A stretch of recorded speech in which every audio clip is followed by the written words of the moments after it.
यदि आपके नज़र में कोई ऐसा स्टूडेंट जो गरीब परिवार से बिलोंग करता है और उसके मन में है कि अब सरकारी जॉब करनी है, तो सर एक बार बतलाइए, है ना, हम उसके लिए सर हमेशा आपके साथ हैं। और जितना हो सकता है मेरी टीम और हम उसको सपोर्ट करेंगे और हम प्रयास जरूर करेंगे वो बच्चे का सपना सर साकार हो। सर, जितने भी कॉम्पिटिटिव क्लासेस हैं उनमें पढ़ने वाले छात्र जब सेलेक्ट होते हैं, उसका सारा क्रेडिट कोचिंग संस्थान बैनर लगा के, पोस्टर लगा के, अपने ऑफिस में चिपका के उसका श्रेय और ढिंढोरा पीटते हैं कि हमारे यहाँ से इतने बच्चे सेलेक्ट हुए।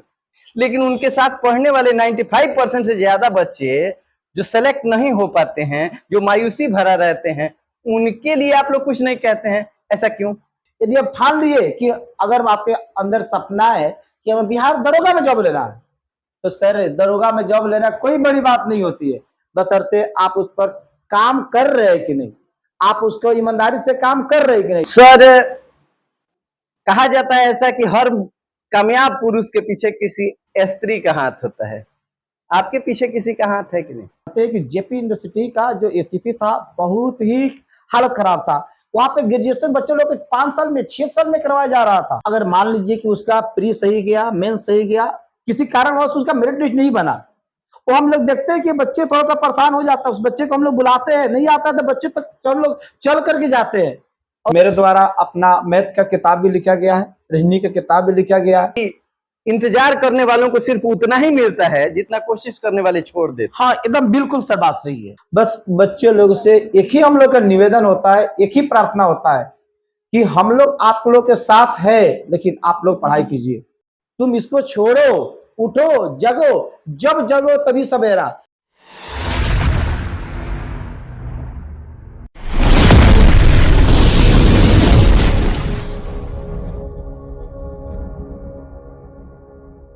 नमस्कार आप सभी को, आप लोग जनता जज पॉडकास्ट देख रहे हैं। आप सभी का हमारे चैनल पे अभिनंदन है। आज के हमारे अतिथि हैं जिला के जाने माने शिक्षक प्रभु सर, जो कि मार्गदर्शन कोचिंग क्लासेस के संस्थापक हैं। सर जी, आपका बहुत बहुत अभिनंदन है हमारे इस चैनल पे। सर आपको ये बहुत बहुत अभिनंदन, जो आपने कितने समय दिया और सर जनता जज के पॉडकास्ट में हमें बुलाया।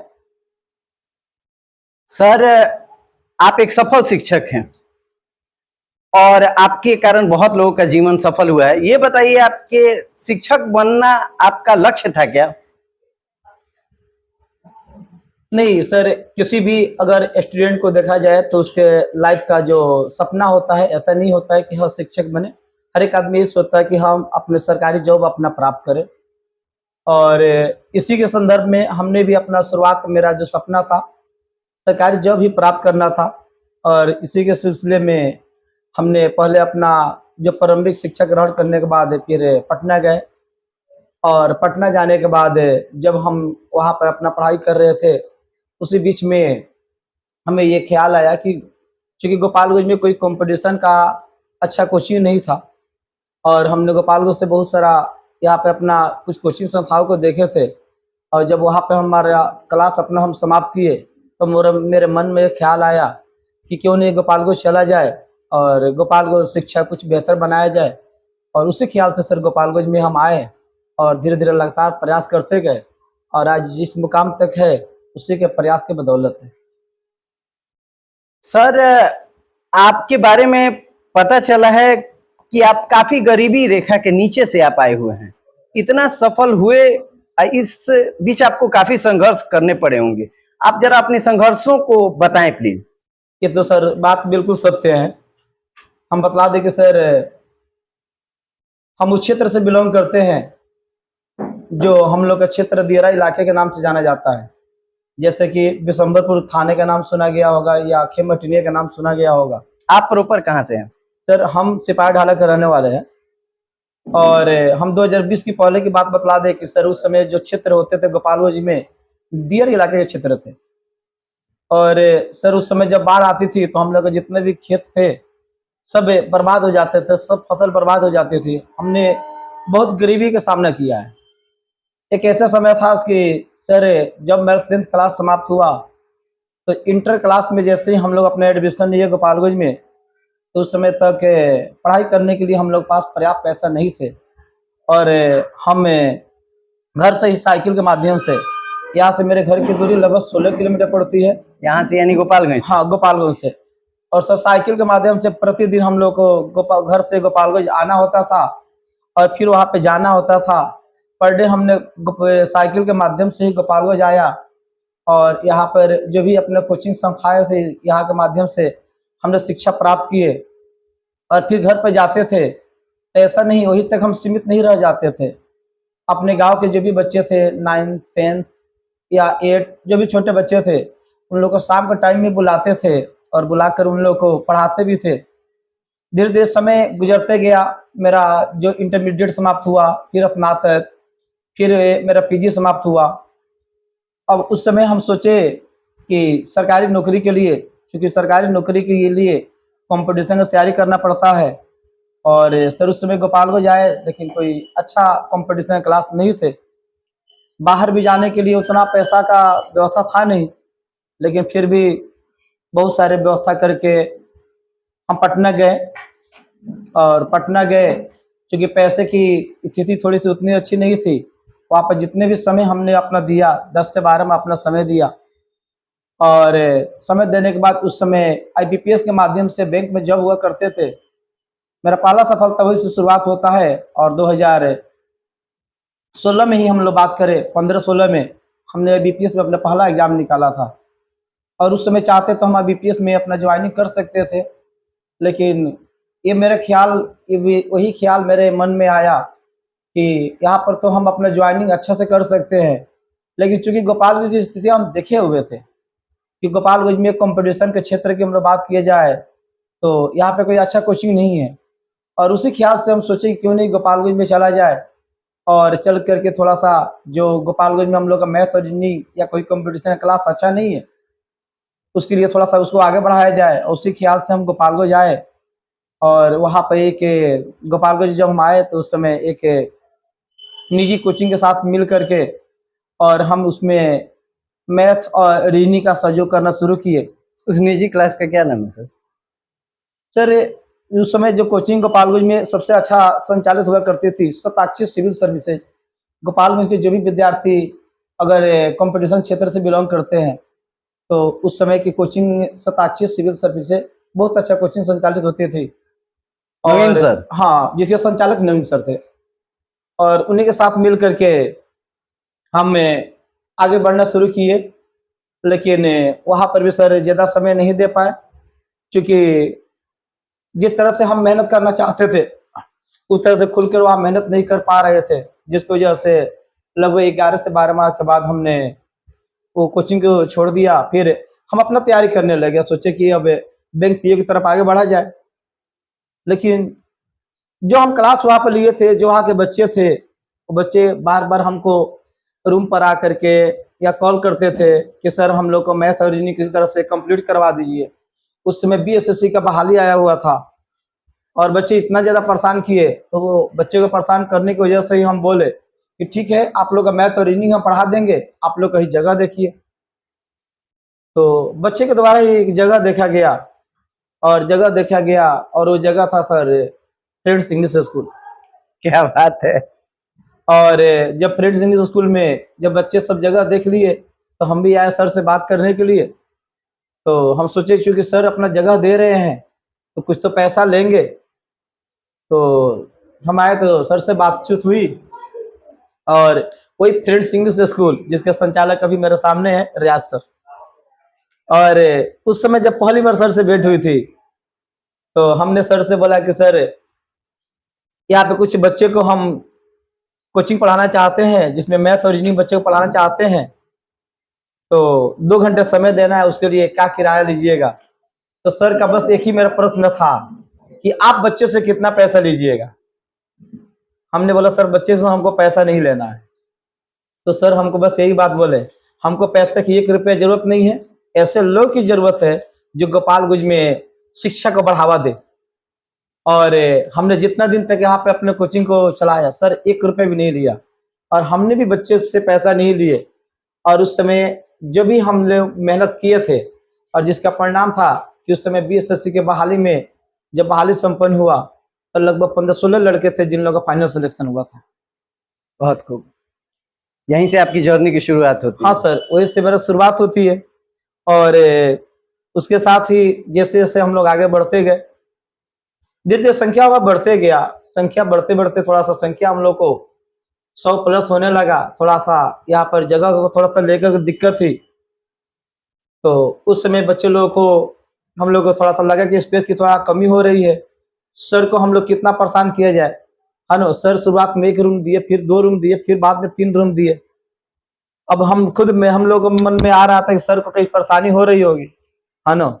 तो सब बच्चे लोग के सहयोग से हम लोग दूसरा कोई जगह हम लोग देखे। और जब वहाँ पर जगह देखे तो 1-2 टीचर और हमारे साथ में जुड़ गए। और जुड़ने के बाद से, चूंकि एक हम थे, 2-3 टीचर और जुड़ गए, तो एक कोचिंग का हम लोग बड़ा रूप दिए। तो उस समय सोचा गया कि नाम क्या दिया जाए। तो उस समय जो हम लोग का टीम मैनेजमेंट था, उसी समय बैठ कर हम लोग सोचे, चूंकि बच्चे के भविष्य को हम लोग को उज्जवल बनाना था। और उसीलिए हम लोग अपना सोचे, और सोच करके अपने कंपटीशन क्षेत्र के जो नाम दिए थे, हम लोग मार्गदर्शन दिए, ताकि बच्चे को मार्ग को हम लोग आगे बढ़ा सके, उनके सफलता को हम लोग अपने सपना साकार करवा सके। और उस समय से लेकर आज तक हर एक क्षेत्र में हम लोग सर बेहतर से बेहतर जितना हो सकता है उतना अच्छा हम लोग प्रयास करते हैं कि उतना अच्छा हम लोग करें। सर, आप खुद गरीबी से आए हैं, ये बताइए, कंपटीशन के क्षेत्र में एक बहुत बड़ा नाम है खान सर, और उनके वजह से बहुत सारे गरीब बच्चे बड़े बड़े कंपटीशन क्लासेस निकाल पाते हैं। आप भी एक कंपटीशन क्लास के एक मजबूत शिक्षक हैं, क्या आप कुछ ऐसा सोचते हैं गरीबों के लिए? तो सोचते नहीं है हम लोग, ऐसा नहीं है कि गरीबों के लिए हम लोग सोचते हैं। हम लोग की मार्गदर्शन जो टीम है, सर एक चीज हम बतला दें कि मार्गदर्शन में जो चेहरे दिखाई देते हैं उतने चेहरे नहीं है। मार्गदर्शन के पीछे बहुत सारे अभी भी टीचर लोग का हाथ है। जैसे चूंकि मार्गदर्शन हम लोग को 2016 से लगातार यहाँ पर संचालित कर रहे हैं, तो लाजमी सी बात है बहुत सारे टीचर साथ में जुड़े। जिन लोग का हम लोग का गवर्नमेंट जॉब होते गया तो वो लोग कोचिंग छोड़ते गए, लेकिन ऐसा नहीं है। हर एक आदमी से हम लोग उसी तरह से गठबंधन है जैसे पहले था। तो हम लोग को जिस तरह से जब भी जरूरत पड़ता है, उस समय हम लोग सभी लोग एक जगह इकट्ठा होते हैं, और कोई भी निर्णय होता है हम लोग मिल करके करते हैं। और आज भी मार्गदर्शन में हम लोग बात कर लें तो बहुत सारे ऐसे स्टूडेंट हैं जो लोग पैसे नहीं दे पाते हैं। कोई स्टूडेंट आते हैं अपना आप बीती सुनाते हैं कि सर हम पैसे देने में असमर्थ है। तो मार्गदर्शन के द्वारा उन लोग को सिर्फ पढ़ाई ही फ्री में नहीं दी जाती है, बल्कि सर उन लोग की किताब से लेकर के कॉपी हर एक चीज फ्री में दिया जाता है। क्योंकि सर एक चीज हम बतला दें कि मेरे द्वारा अपना मैथ का किताब भी लिखा गया है, रीजनिंग का किताब भी लिखा गया है। तो हम लोग किताब अपने इंस्टीट्यूट के द्वारा ही बच्चे लोगों को मिल जाती है। जीएस का किताब भी अभी मार्गदर्शन के द्वारा तुरंत अभी पब्लिश होने जा रहा है। तो सभी किताब मार्गदर्शन के द्वारा मिल जाता है। तो बच्चे जो गरीबी से थोड़ा जूझते हैं, थोड़ा सा दिक्कत होते हैं, उन लोग को हम लोग सभी तरह की सुविधाएं देते हैं। बस बच्चे लोग से एक ही हम लोग का निवेदन होता है, एक ही प्रार्थना होता है कि हम लोग आप लोग के साथ है, लेकिन आप लोग पढ़ाई कीजिए। सर हम आपसे भी बोलेंगे, यदि आपके नज़र में कोई ऐसा स्टूडेंट जो गरीब परिवार से बिलोंग करता है और उसके मन में है कि हमें सरकारी जॉब करनी है, तो सर एक बार बतलाइए, है ना। हम उसके लिए सर हमेशा आपके साथ है, और जितना हो सकता है मेरी टीम और हम उसको सपोर्ट करेंगे, और हम प्रयास जरूर करेंगे वो बच्चे का सपना सर साकार हो। आप ऑन कैमरा कह रहे हैं कि जो लोग वीक हैं उनको आप किस हर तरह का मदद करेंगे, इसलिए प्रभु सर ये याद रहना चाहिए। हाँ सर एकदम बिल्कुल, वो हम लोग करते हैं और आगे भी करते रहेंगे। सर, जितने भी कॉम्पिटिटिव क्लासेस हैं उनमें पढ़ने वाले छात्र जब सेलेक्ट होते हैं, उसका सारा क्रेडिट कोचिंग संस्थान बैनर लगा के, पोस्टर लगा के, अपने ऑफिस में चिपका के उसका श्रेय और ढिंढोरा पीटते हैं कि हमारे यहाँ से इतने बच्चे सेलेक्ट हुए। लेकिन उनके साथ पढ़ने वाले 95% से ज्यादा बच्चे जो सेलेक्ट नहीं हो पाते हैं, जो मायूसी भरा रहते हैं, उनके लिए आप लोग कुछ नहीं कहते हैं, ऐसा क्यों? ये तो प्रश्न सर आपका बहुत अच्छा है। और उन तमाम विद्यार्थियों को जो सफल नहीं हो पाते हैं, उन लोग को हम एक कविता के माध्यम से कुछ बात बतलाना चाहेंगे। इस सबके प्रश्न में सर एक कविता थोड़ा सा हमको याद आया, जो हरिवंश नारायण जी का कविता है। हरिवंश राय कविता, बच्चन। हाँ हाँ, कविता सर बहुत अच्छा है, और ये कविता असफलता पर ही लिखी गई है। कविता का हम लोग का बोल ये था कि असफलता एक चुनौती है, इसे स्वीकार करो। असफलता एक चुनौती है, इसे स्वीकार करो। कमी क्या रह गई थी, देखो और सुधार करो। कमी क्या रह गई थी, देखो और सुधार करो। ओ शायद आप ये कविता कहना चाहते हैं, हरिवंश राय बच्चन नहीं, इसको रियल में लिखे हैं सोहनलाल द्विवेदी जी ने। और वो कहते हैं, मैं शायर भी हूँ, कविता करता हूँ, इसलिए मुझे याद है कि असफलता एक चुनौती है, स्वीकार करो। कमी क्या रह गई देखो और सुधार सुधार करो। करो। जब तक सफल सफल न ना हो हो जिंदगी में। नींद चैन को त्यागो तुम, संघर्षों के मैदान को छोड़कर मत भागो भागो तुम। तुम। जब तक सफल न हो नींद चैन को त्यागो तुम, संघर्षों के मैदान को छोड़कर मत भागो तुम। कुछ किए बिना ही किसी की जय जयकार नहीं होती, कोशिश करने वालों की कभी हार नहीं होती। बिल्कुल शायद सही ये सर। हाँ, बस सर यही चीज के माध्यम से मैं यही चीज बतलाना चाहूंगा। कोई विद्यार्थी है, यदि वो जनरल कंपटीशन की तैयारी कर रहा है और यदि एक बार असफल हो जाता है तो सोचता है कि हम नहीं कर पाएंगे, जो कि उसका सोच गलत होता है। एक चीज सर मैं यही बोलना चाहूंगा, अगर मान लीजिए कोई भी विद्यार्थी निराश होता है या उसको लगता है कि हम नहीं कर पाएंगे, जैसे अभी हम देखते हैं कि हम लोग विमान से सफर करते हुए आकाश में जाते हैं और जब विमान हम लोग उड़ते हैं तो कहीं ना कहीं से हम लोग पूरा लोहे में बैठे होते हैं। अगर ये चीजें राइट ब्रदर्स भाइयों ने सोचा होता कि हाँ हम विमान का आविष्कार कर रहे हैं, मालूम नहीं हम सफल होंगे कि असफल, वो तो निश्चित है कि पहली बार सफल नहीं हुए होंगे, कई बार असफल हुए होंगे, लेकिन उन लोग का एक प्रयास और उस प्रयास का ही आज परिणाम है कि हम लोग उतने बड़े लोहे में हवाई जहाज में बैठ कर के आसमान को सैर करते हुए नजर आते हैं। तो एक उन लोग का एक सोच ही है सर। अगर वो सोच लिए होते कि नहीं हम असफल हो गए तो आज शायद इतना बड़ा हम लोग को परिणाम देखने को नहीं मिलता। बस स्टूडेंट लोगों से हम यही बोलेंगे, आप लोग को छोटी सी मुकाम हासिल करनी रहती है, एक जॉब की प्राप्ति करनी है। अरे जब उतने बड़े बड़े वैज्ञानिक लोग अपने मुकाम से पीछे नहीं हटते हैं, आप लोग को तो छोटा सफलता पानी है ना। बस हम आप लोगों के साथ यही बोलेंगे, कोई विद्यार्थी जो सफल होते हैं वो वहां पर निराश नहीं हो और वो फिर से प्रयास करे, क्योंकि असफलता के आगे हम जो ही जाएंगे ना तो सर निश्चित है कि हमको सफलता नजर आएगी। ये तो बात अलग हुआ, हम पूछे कि जो असफल हो गए उनका आप लोग नाम क्यों नहीं लेते हैं? सर ऐसा नहीं है, कोई विद्यार्थी यदि सफल होते हैं तो उन लोग को हम बुलाते हैं, समझाते हैं और हम कहते हैं कोई बात नहीं, हो सकता है कि अगला सीढ़ी आपको इंतजार कर रही है। आप ही नहीं सर, कोई भी कंपटीशन का क्लास जब सेलेक्ट होते हैं तो आप लोग पार्टी देते हैं, बहुत भव्य। हाँ। क्या आप लोग एक सेमिनार असफल बच्चों के लिए कभी किए हैं? नहीं और नहीं किए, क्यों नहीं किए? हाँ, इसलिए सर नहीं किए हैं। देखिए जो बच्चे असफल होते हैं हम लोग तो प्रयास करते ही है कि बच्चे सफल हो, क्योंकि कोई भी खुशी या कोई भी हम लोग कोई पार्टी करते हैं या किसी प्रकार का फंक्शन करते हैं तो उसमें क्या होता है कि कहीं ना कहीं सफलता के साथ हम लोग करते हैं ना, असफलता के साथ थोड़ी करते हैं। तो कोई स्टूडेंट यदि सफल होते हैं हम लोग प्रयास करते हैं बच्चे सफल हो। हम लोग ये कोई भी अगर पार्टी फंक्शन करते हैं तो उसमें जो बच्चे बैठे होते हैं, जो बच्चे असफल होते हैं, हम लोग जरूर ये बात हम लोग बोलते हैं कि कल ये जो मंजिल आज यहाँ पर सफल बच्चों का है ना, कल ये मंजिल आप लोगों के लिए होगी। इसलिए आप लोग यदि कोई विद्यार्थी सफल हो वो कभी भी निराश नहीं होंगे, वो प्रयास करेंगे और निश्चित सफल करेंगे। यानी कि एक काम तो यहाँ से निकला कि कम से कम कुछ सेमिनार उन बच्चों के लिए जरूर होना चाहिए जो कि डिप्रेस हो गए, क्योंकि डिप्रेशन में आजकल बच्चे पहले जैसा उनमें एनर्जी नहीं रहा सर कि वो डिप्रेशन से लड़ जाएं। अब अक्सर सुनाई दे रहा है कोटा में फलना बच्चे ने सेलेक्ट नहीं होने के कारण आत्महत्या कर लिया, फांसी लगा लिया, बहुत तरह से सुसाइड कर रहे हैं बच्चे। इसलिए ऐसे असफल बच्चे जो कि थोड़े से मार्क्स के लिए पीछे छूट जाते हैं, इनके लिए आप क्या संदेश देना चाहेंगे? कोई बच्चे सर अगर हम अपने यहाँ व्यवस्था की हम बात करें, यदि कोई बच्चे अपने यहाँ कोई अगर एग्जाम देता है, अगर मान लीजिए कि उसका प्री सही गया, मेन सही गया, किसी कारणवश उसका मेरिट लिस्ट नहीं बना, तो हम लोग देखते हैं कि बच्चे थोड़ा सा परेशान हो जाता है, उस बच्चे को हम लोग बुलाते हैं, नहीं आता तो बच्चे तक हम लोग चल करके जाते हैं और बच्चे को बोलते हैं कि इससे बेटर होगा तुम्हारा, तुम इसको छोड़ो, उठो, जगो, जब जगो तभी सवेरा, इसको छोड़ो और आगे अपना मेहनत करो।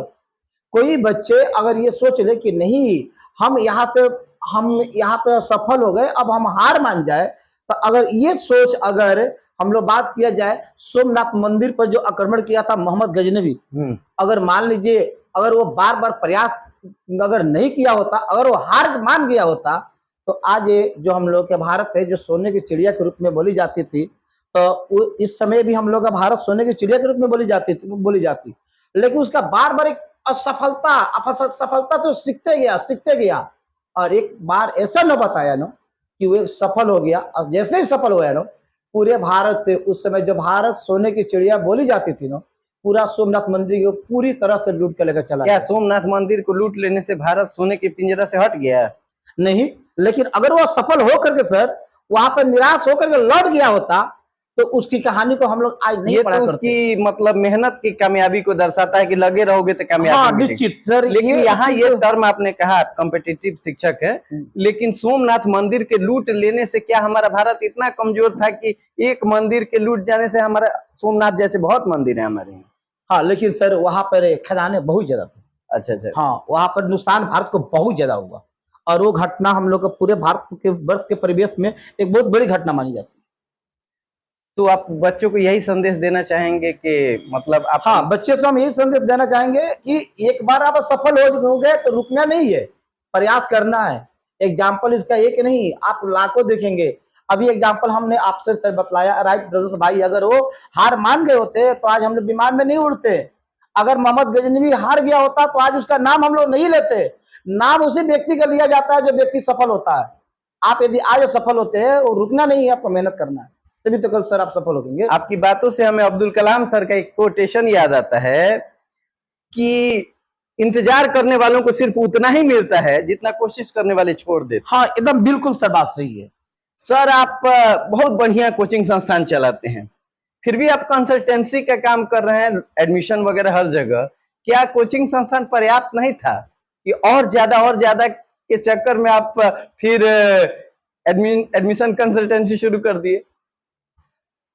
सर आपका प्रश्न जो होता है ना, वास्तव में है ना कि हर एक प्रश्न में सर आपके कहीं ना कहीं से हाँ होता है, भार होता है, ये आदमी सोचने पर मजबूर हो जाता है।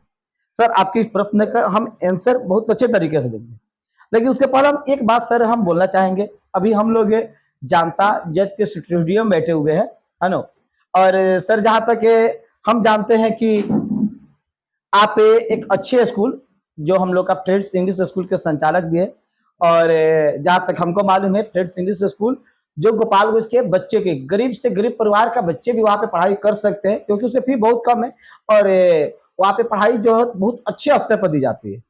तो सर इतने अच्छे स्कूल चलने के बावजूद, आप इतने अच्छे संचालक होने के बावजूद सर पॉडकास्ट शुरू क्यों किए?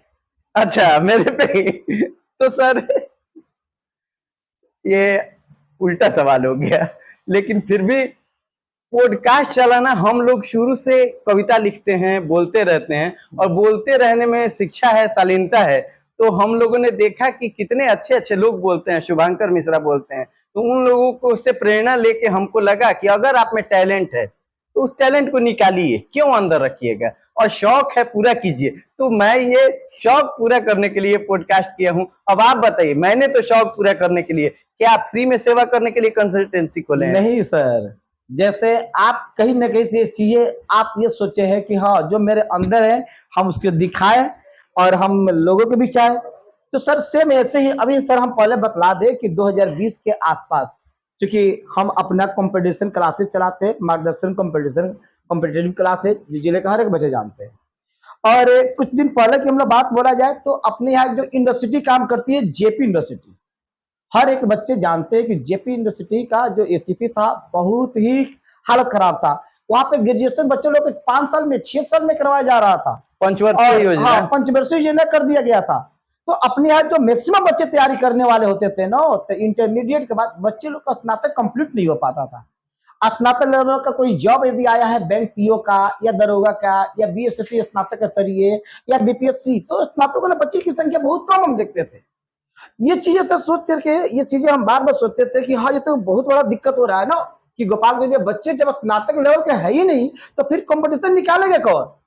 सर यही चीजें हम लोग देख करके हमने सोचा कि बच्चे लोगों को कहीं दूसरे जगह से स्नातक करवाया जाए ताकि बच्चे कंपटीशन पकड़ सके। सर दूसरे जगह यानी हाँ, दूसरे जगह कहने का था किसी दूसरे यूनिवर्सिटी से सर। तो यूनिवर्सिटी तो यहाँ मतलब आउट ऑफ बिहार, हाँ, आउट ऑफ बिहार या बिहार से सटे हुए आपके उत्तर प्रदेश। तो उत्तर प्रदेश आप बिहार की चीजों को यूपी में ले जा रहे हैं। नहीं सर, बच्चे अगर कहीं से भी अपना शिक्षा ग्रहण करते हैं तो मान लीजिए, तो स्नातक बच्चे पूरा आजाद है, भारत के किसी भी कोने से कर सकते हैं ना, इसमें कोई दिक्कत नहीं है।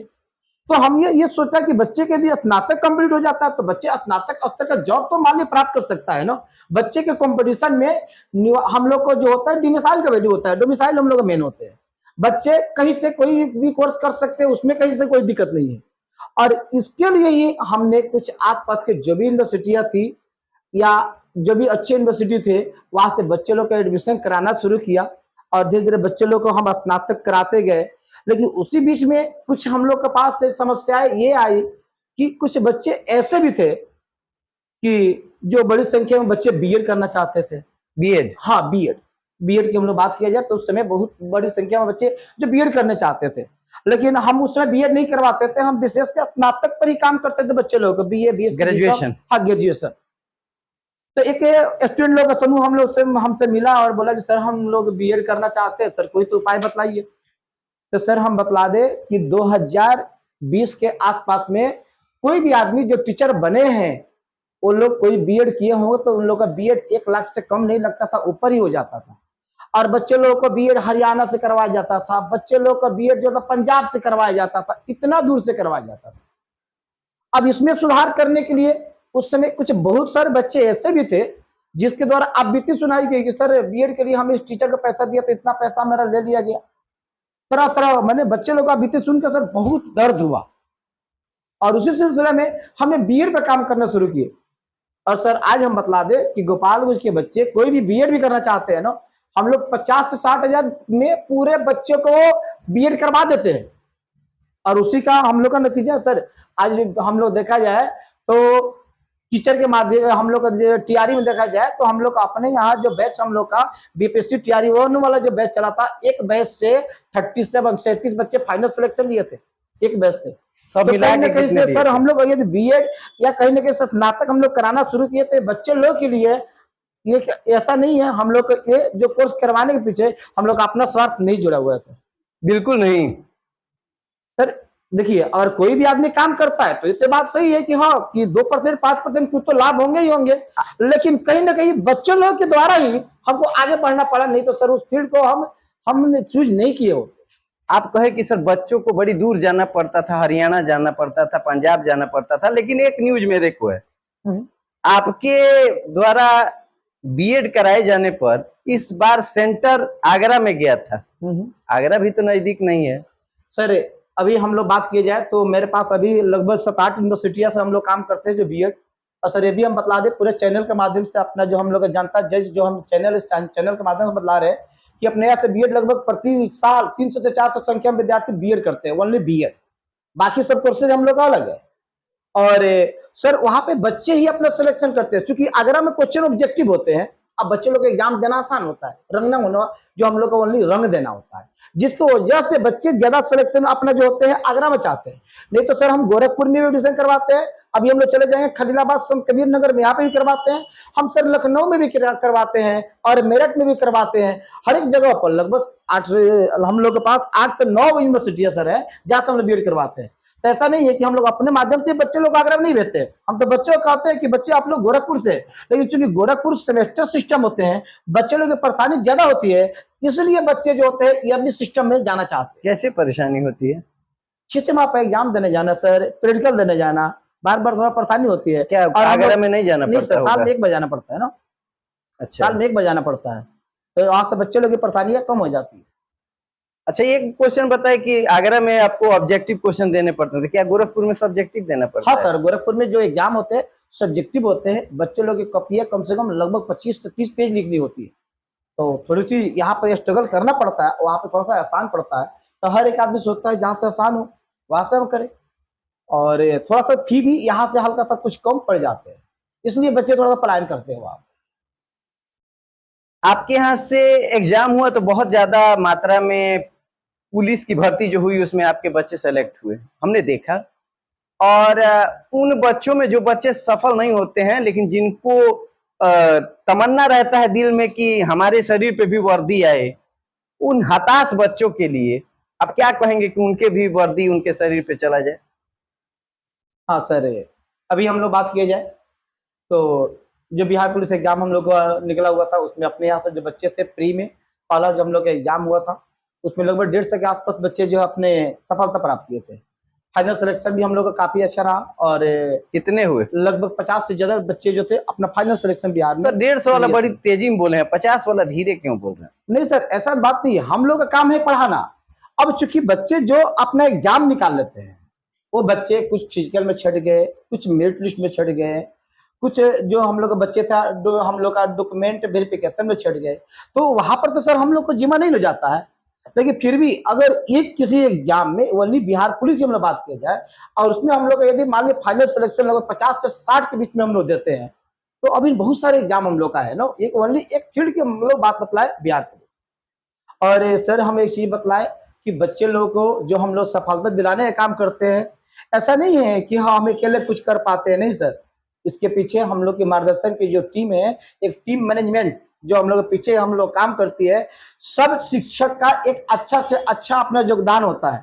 सर अभी हम बतला दें कि अभी बच्चे इस समय भी बिहार पुलिस का एग्जाम दे रहे हैं, इस समय अभी बिहार पुलिस का एग्जाम हम लोग का चल रहा है और इस एग्जाम पुलिस में बच्चे लोगों को अच्छा से अच्छा लोग प्रदर्शन कर पाए, अच्छा से अच्छा अपना रिजल्ट कर पाए, इसके लिए मेरी टीम आनंद फानंद में लगभग सर लगातार 1 माह तक रह करके और प्रतिदिन 6-6 घंटा जग करके तुरंत अभी जितने भी प्रीवियस क्वेश्चन हुए थे ना, टोटल प्रीवियस क्वेश्चन पे काम किया। बच्चे लोगों को क्वेश्चन है सर ये तो हुआ कि आपने क्या किया, हाँ वो सर। हमारा नहीं प्रश्न है। हमारा प्रश्न है कि जिनको वर्दी पहनने का लालसा है और वो मतलब नहीं हो पा रहे हैं, उनके लिए आप क्या कहेंगे?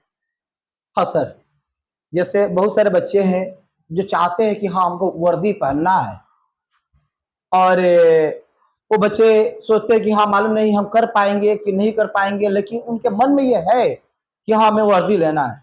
उन बच्चों के लिए सबसे पहले मैं ये कहूँगा कि पहले आप तो उसके लिए उठिए, चलिए, दौड़िए और पढ़ना तो शुरू कीजिए। जैसे बहुत सारे बच्चे हैं जो सोचते हैं कि हाँ बिहार पुलिस में हमको जॉब लेनी है, लेकिन पढ़ाई नहीं करते, सिर्फ दौड़ते हैं। तो सर बिहार पुलिस में जब तक किसी बच्चे का रिजल्ट नहीं होगा, तब तक तो मान लीजिए फिजिकल के लिए बुलाया नहीं जाएगा।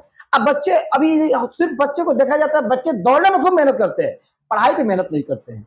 सर गोपालगंज के बच्चे को, हम पूरे बच्चे को चैलेंज के साथ बोल रहे हैं, कोई बच्चा यदि वर्दी का सपना रखता है ना, वो मार्गदर्शन में आए, अपना साल भर समय दे। सर मैं यहाँ पर आपको जनता जो हम लोग का जज अपने हम लोग का चैनल है, इसमें पूरे हम गारंटी के साथ सर बोल रहे हैं, कोई बच्चा 1 साल भी समय देता है बिहार पुलिस के लिए और जैसे हम लोग बोल रहे हैं उसे करे 100%, उसको वर्दी का सपना हम पूरा कराएंगे। लेकिन बच्चे चले तो सही, मेहनत करे तो सही। यहाँ पे गोपालगंज में सबसे बड़ी संख्या में कमियां होती है ना, कि जब वैकेंसी निकल जाएगा ना, तब कुछ बच्चे चलेंगे पढ़ने के लिए और कुछ बच्चे तो इतने ज्यादा जाहिल होते हैं ना कि जब एग्जाम का डेट आ जाएगा ना, तो 1 माह समय बचेगा तब चलते हैं क्लास करने के लिए।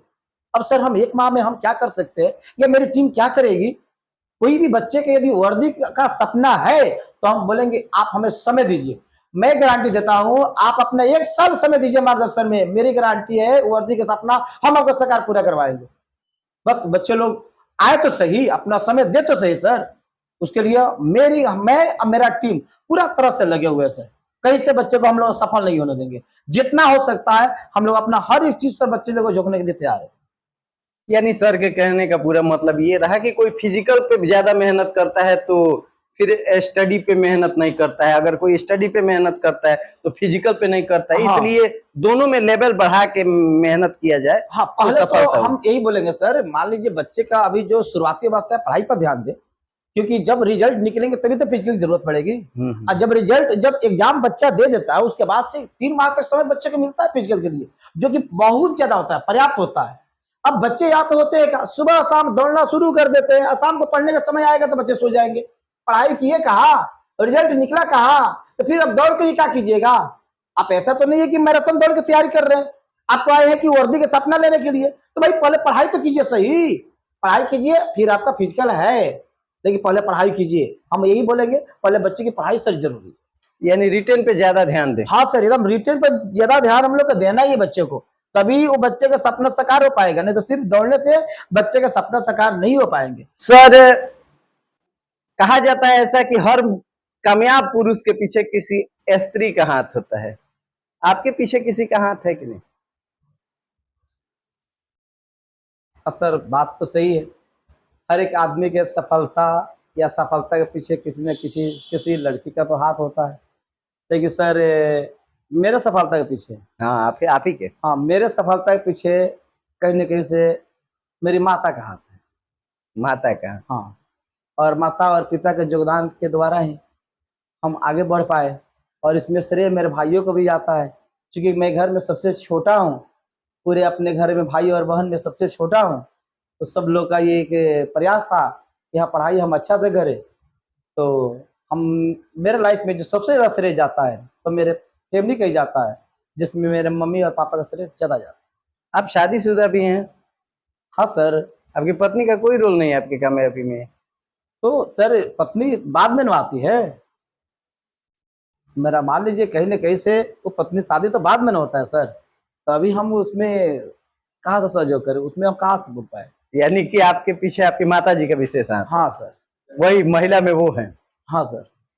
अच्छा, ये बताइए कि आप सफलता का मार्ग बताते हैं, सफलता का मूल मंत्र क्या होता है?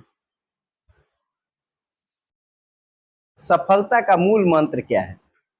तो सफलता का मूल मंत्र होता है कोई भी विद्यार्थी का ईमानदारी से उस पर प्रयास करना, ईमानदारी से अपना पढ़ाई करना, या कोई भी वर्क कर रहे हैं, ऐसा तो नहीं कि पढ़ाई के क्षेत्र में आप सफल होना चाहते हैं, नहीं, कोई काम कर रहे हैं तो आपके अंदर ईमानदारी होनी चाहिए, ये हमें काम करना है, उसमें ईमानदारी से मेहनत करनी चाहिए।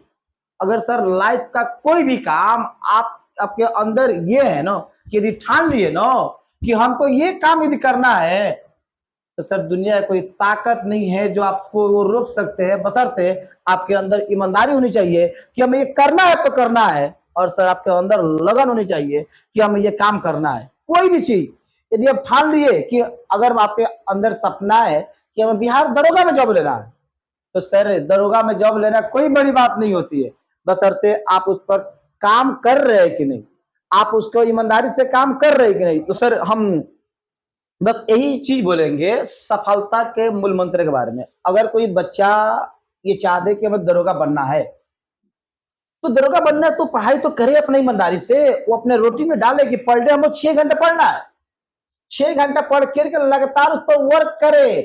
अगर वो कोई बच्चा उसके अंदर है कि हमें दरोगा बनना है, तो वो दरोगा के बारे में, दरोगा का सिलेबस अच्छा से देखे, क्वेश्चन कैसे आ रहे हैं उसको देखे, उस पर ईमानदारी से वर्क करे। मैं बोल रहा हूँ सर, यदि बच्चा वो साल भर मेहनत कर दिया नो, साल भर में वो एग्जाम निकालने वाला हो जाएगा, एग्जाम निकालेगा, और एक ऐसा समय आएगा नो, हो सकता है कि उस समय 5-6 माह और बढ़ जाए, निश्चित है कि दरोगा में उसका नौकरी होगा सर। कोई भी स्टूडेंट ईमानदारी से मेहनत करेगा तो दुनिया की कोई ताकत नहीं होती है कि उसे अपनी ईमानदारी का उसे फल नहीं प्राप्त हो। 100% है कि उसे नतीजा तो एकदम मिलेंगे ही मिलेंगे, फल मिलेंगे ही मिलेंगे, बस ईमानदारी होनी चाहिए, लगन होनी चाहिए। आपके इस बात से एक शेर हमको भी आज याद आ रहा है कि सपना उनका सच होता है जिनके सपनों में जान होता है, और पंखों से उड़ा नहीं जाता, हौसलों से उड़ान होता बहुत है। अच्छा सर, बहुत अच्छा। अगर सपना अगर सही हो, well direction of labour is only way to success. अगर मेहनत का दिशा सही हो तो कामयाबी कोई नहीं रोक सकता है। एकदम बिल्कुल सर, बात एकदम बिल्कुल सही है, अब बात बिल्कुल एकदम सही है। सर ये बताइए, आजकल बच्चे डेविएट बहुत हो जा रहे हैं, आज के इस भाग दौड़ की जिंदगी में बच्चों के पढ़ाई में मोबाइल का क्या रोल आप देखते हैं? हाँ सर, अभी जैसे हम बात किया करें 2017, 18, 19, उस समय हम बच्चों में देखा करते थे सर, अगर एक किसी बैच में 50 स्टूडेंट हुआ करते थे ना, तो 50 में कंपटीशन होता था। वो लोग सोचते थे कि हाँ हमें टॉपर होना है। जब कोई टेस्ट होता था ना सर, तो उसमें 50 में 5-5, 10-10 स्टूडेंट जो थे, अगर 50 क्वेश्चन का टेस्ट हुआ ना, 50 में 50 लाते थे। लेकिन आजकल थोड़ी सी वो हम लोग का जो सीमाएं है गिरी हुई है, ग्राफ नीचे है। हाँ ग्राफ नीचे आया हुआ है। और जहां तक सर हमको लगता है ना कि इसका भूमिका ज्यादा है, ये जो आजकल के दौर में चल रहा है मोबाइल, इसका भूमिका ज्यादा है। पॉजिटिव की नेगेटिव? हाँ सर, पॉजिटिव की एक तरफ से नेगेटिव? इसका सही इस्तेमाल किया जाए तो सही है, लेकिन निगेटिव इस्तेमाल ज्यादा किया जाता है। सर हम कुछ आपको डाटा बतला दें, कोई भी बच्चा जो मोबाइल चलाता है वो पर डे हमको लगता है कि 1 घंटा अपने रिश्तेदारों से, दोस्तों से, घर पर, वो लगभग 1 घंटा पर डे समय तो उसमें बात करने में लगा देता है। उसके बाद से 1 घंटा उसका समय हम लोग का जो होता है कहीं न कहीं से सोशल मीडिया पे चला जाता है। जैसे व्हाट्सएप कोई बच्चा चला रहा है, तो दिन भर में कम से कम कुछ नहीं 24 घंटे में 20 बार व्हाट्सएप पे जाएगा ना। तो अगर 1-1 मिनट या 2-2 मिनट समय बर्बाद हुआ तो 40 मिनट समय बर्बाद हुआ। इंस्टाग्राम पर जाएगा, टेलीग्राम पर जाएगा, व्हाट्सएप ये फेसबुक पर जाएगा। ऐसे करके पर डे एक मिनिमम मेरा जो आंकड़ा है सर, एक बच्चा यदि पर डे 2 घंटा अपना समय बर्बाद कर रहा है, तो यदि 30 दिन के आंकड़ा की हम बात करें तो 30 दूना 60 घंटे समय बर्बाद हुआ। 60 घंटा कहने को तो पूरे 2.5 दिन। अगर उससे हम कैलकुलेशन 1 साल में कर लेते हैं ना, तो 1 साल में कर लेते हैं तो सर 12 पूरे 2.5 करेंगे तो 30 दिन, पूरा अपना वो लाइफ का 1 माह समय पूरे 24 घंटा वर्क करते हुए मोबाइल पर दे रहा है, पूरा 1 माह समय। और बदले में बच्चों को क्या मिलती है, यदि बच्चा अगर इससे दूर रहता है ना सर, तो पढ़ाई करेगा ना, तो किसी दोस्त से बात करेगा ना, तो बात करेगा हम न्यूटन के 3rd नियम देखे थे उसमें ऐसा था, हम बाबर के बारे में हिस्ट्री में पढ़ रहे थे ऐसा था। लेकिन आजकल क्या बात होती है, हम एक इंस्टाग्राम पे वीडियो देखे थे ना, तो उसमें ऐसा बना हुआ था, हम एक वीडियो देख रहे थे यूट्यूब पर तो ऐसे बना हुआ था। तो सर ये बच्चे का कहीं ना कहीं से दिमाग मोबाइल पर तो जा रहा है ना, पढ़ाई की क्षेत्र में बात क्या कर रहा है, तो कहीं ना कहीं से सर ये इसका बड़ा एक इफेक्ट है। आज के दौर में देखा जाए तो मोबाइल जहां पर ठीक है उसका सही हम लोग यूज करें तो सही काम करेंगे, लेकिन गलत इसका यूज सर जा रहा है। हमको लगता है कि बच्चे आजकल थोड़ा सा कम सफलता प्राप्त कर पा रहे हैं, इसका कुछ योगदान मोबाइल का जाता है। हम बच्चे लोग से एक ही चीज बोलेंगे कि ठीक है मोबाइल रखिए, उसके हम मनाही नहीं है, लेकिन जितना उससे दूर रह सकते हैं, जितना दूर, हम यही कहेंगे अगर एक दिन में 10 मिनट इसका यूज कर सकते हैं तो उतना ही यूज कीजिए। जितना दूर रहेंगे तो उतना हम लोग फायदा करेगा। और जब हम सफल हो जाएंगे ना, तो एक नहीं 5-5 मोबाइल रखेंगे तो कोई दिक्कत नहीं, लेकिन जब तक सफलता हाथ नहीं लगी है तब तक थोड़ा सा इससे डिस्टेंस बनाना ही। यानी हम कह सकते हैं कि mobile is just like essential devil. हाँ सर, यस, एक प्यारा सा भूत बैताल है ये। हाँ सर, एकदम बिल्कुल बात सही है। चलिए, मोबाइल के बारे में आपकी जो जानकारी दी है, हमको लगता है कि सबको समझ में आया होगा और सब लोग समझेंगे और इस पर कोशिश करेंगे कि अपने घर के बच्चों को मोबाइल से जितना ज़्यादा दूर रखना हो रखें। हालांकि सब लोग इसमें लिप्त हैं। अगर घर में 5 मोबाइल है तो इतनी दूरी हो गई है कि मम्मी मोबाइल में अलग बिजी हैं, पापा अलग बिजी हैं। और सब लोग अगर मम्मी पापा को ही देखेगा बच्चा बिजी रहते हुए, तो खुद वो बिजी क्यों नहीं होगा। इसलिए पहले हम लोग अपने आप को देखें, फिर बच्चों को दिखाएं। और प्रभु सर, आप हमारे इस चैनल पे आए, आपका बहुत बहुत धन्यवाद सर। आपका बहुत बहुत धन्यवाद। हमारी प्रार्थना है कीमती समय निकालकर सर हमें बुलाए। आप हमारे यहाँ आए, इसके लिए आपको बहुत बहुत धन्यवाद। आपका संस्था चलता रहे। बहुत बहुत धन्यवाद।